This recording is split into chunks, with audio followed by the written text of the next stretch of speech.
এত বেলা হয়ে গেছে, তোর বড় মাকে এখনো খাবারটা দিয়ে আসিস নি? থালকুটো মেজে খাবারটা দিয়ে আসছি বড় মা। সেই সকাল থেকে এখনো থালগুলোর মাজা হয়নি? কি করছিলে এতক্ষণ? আমি সকাল থেকে বসে আছি নাকি? ঘুম থেকে উঠে ঝাড় দিলাম, সবজি কুটি দিলাম, সব কাজই তো করেছি। কত কাজ করিস সেটা আমার ভালোই জানা আছে। বাড়ির সব কাজ যেন একাই করি। বাপ মা তো মরিকে শান্তি পেয়ে গেছে। চতুর্থ তালা হয়েছে আমাদের। 3 বেলা ঠেসি ঠেসি খাবে আর একটু হুকুম করলে মুখে মুখে কথা। যা ঠান্ডা বাজে খাবারটা দেয় গা। কি হয়েছে রাকেশ? ওই আমাদের কাছে কুল পাড়তে গিয়ে আমার গাড়ি কাজটা ঢাল মেরে ভেঙে দিয়েছে। 600 টাকা দাম কাজটা। 600 টাকা? হয় আমার গাড়িটা সেরে দেন, আর নাইলে 600 টাকা দিয়ে দেন। আমি অত টাকা দিতে পারবো না। আপনাদের বাড়ির ছেলে ভেঙেছে, আপনাদেরকে টাকা দিতে হবে। আর যদি না দেন, আমি আজ কি থানায় আপনাদের নামে কি মামলা করবো। তুমি তার আমি টাকা এনে দিছি।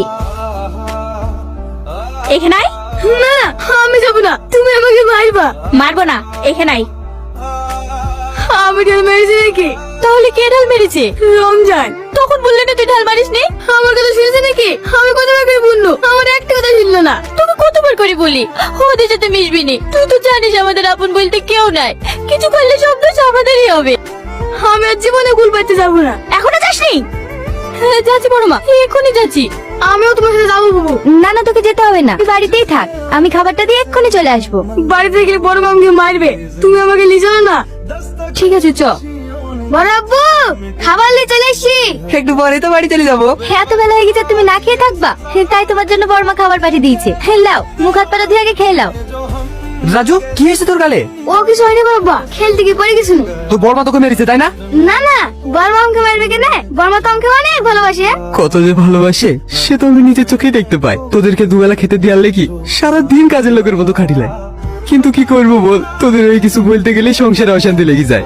হে তুমি কি বলছো বড় আব্বু? বড় মা তো আমাদের মায়ের মতোই। আর নিজেদের সংসারে কাজ করতে হবে না। কোথাও হচ্ছে? সকাল থেকে কিছু খাইনি তো, খুব খিদে লেগেছে বড় মা। সারাদিন খাই আর খাই। ঘরে একটা বাজার নাই, টেবিলের উপর 200 টাকা আছে। যাকে বাজারটা করলে আয়। খেয়ে বাজারে গেলে হইতো না বড় মা? তো তাহলে কি সারাদিন বাজার করে দেখবে নাকি? জায়গা বাজারটা করলে আয়, তারপর খাবি। এই মাছটা কত কেজি দাদা? 200 টাকা কেজি, 200 টাকা কেজি। বুবু, আমার খুব খিদে লেগেছে। তোর কিছু হয়নি তো? কোথাও লাগেনি তো? তুই ঠিক আছিস? ওর কিচ্ছু হয়নি, ও একদম ঠিক আছে। আপনাকে অনেক অনেক ধন্যবাদ। আপনি যদি আজকে আমার ভাইটাকে না বাঁচাতেন, তাহলে এই পৃথিবীতে আমার আর আপন বলতে কেউ থাকতো না। ধন্যবাদ দেওয়ার কি আছে, এটা তো মানুষের কর্তব্য। চল রাজু। আপনাদের বাড়ি কোথায়? পশ্চিম পাড়ায়। আমিও ওই দিক দিয়ে যাবো। চলুন আপনাদেরকে নামিয়ে দিচ্ছি। না না, আমরা হেঁটে চলে যেতে পারবো। বুবু, চলো না আমরা গাড়িতে যাই। আসুন। বুবু, গাড়িটা অনেক সুন্দর তাই না? তোমার ভালো লাগছে?